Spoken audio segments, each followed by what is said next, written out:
We had a man who his father was getting early dementia, and he was caring for his father. They didn't have anybody else. We transported him to treatment. We transported his dad to Tracy Aviary because he loved birds.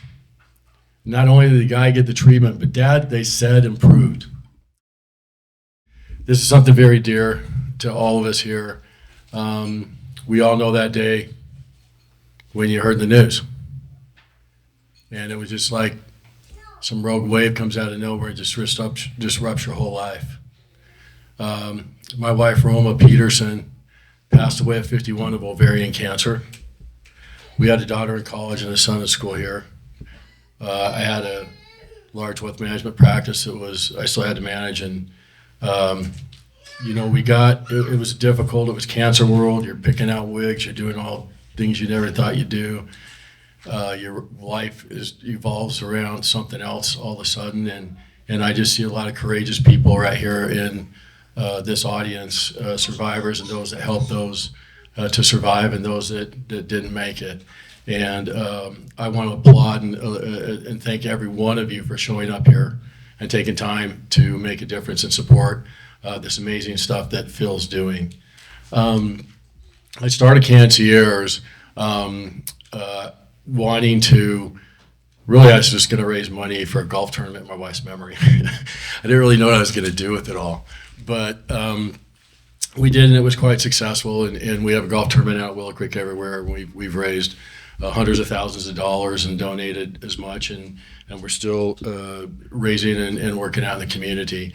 What meant the most to me when I was caring for Roma was when someone would bring us, the lady in the neighborhood would bring us dinner, or the ladies at my church would bring us dinner, and all of a sudden I got an hour or two to just sit and watch the news with my wife, or go out and shoot hoops with my son, or call my daughter at college and see how she's doing. I wanted to make the day-to-day lives of the people that are dealing with this easier. And what you shouldn't have to worry about is the basic necessities. It's a hard navigation anyway, and you're going on with blinders, and while people are banging sticks at you the whole time. I mean, it's just so difficult. And we wanted to make their day-to-day lives easier, so we started doing housekeeping and lawn care. I worked with a bunch of the services in the community.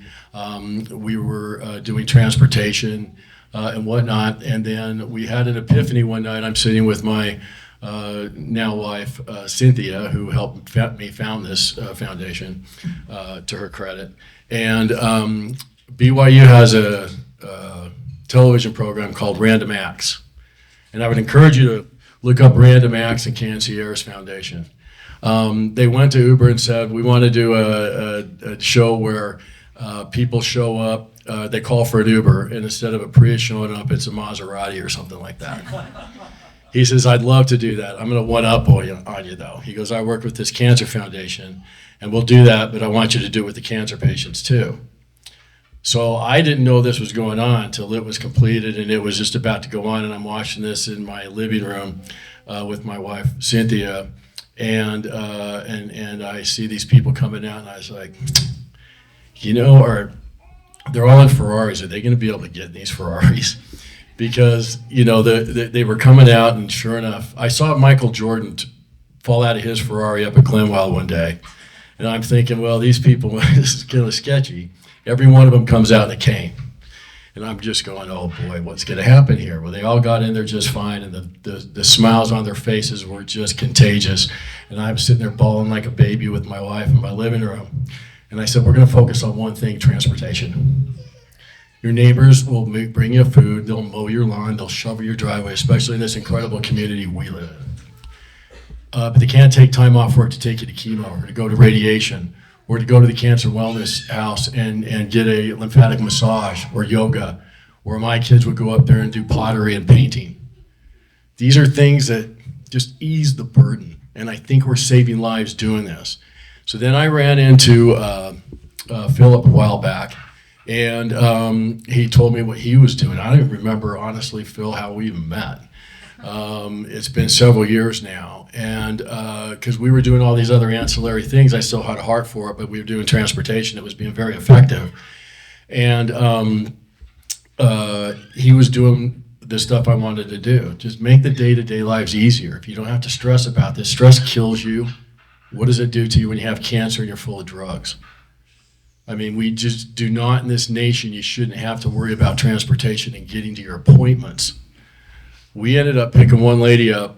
This is a very rare case, but it's what we did, and it was help paid for by Uber. But we had a lady who was, she was lived in Elko, Nevada with her parents. She had 4 kids, and they didn't own a car.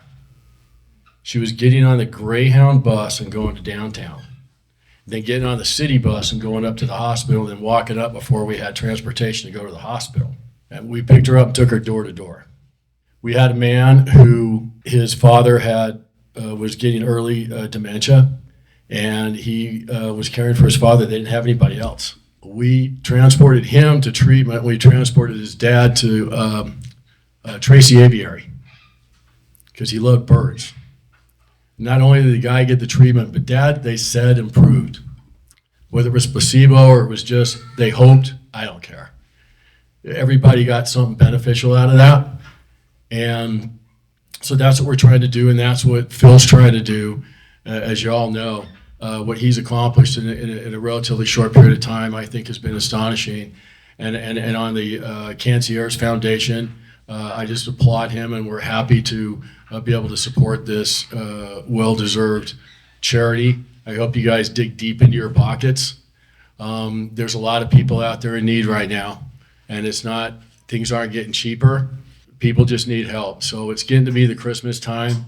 I would encourage you all to maybe give more than your electrical bill or the pair of shoes that you bought last week.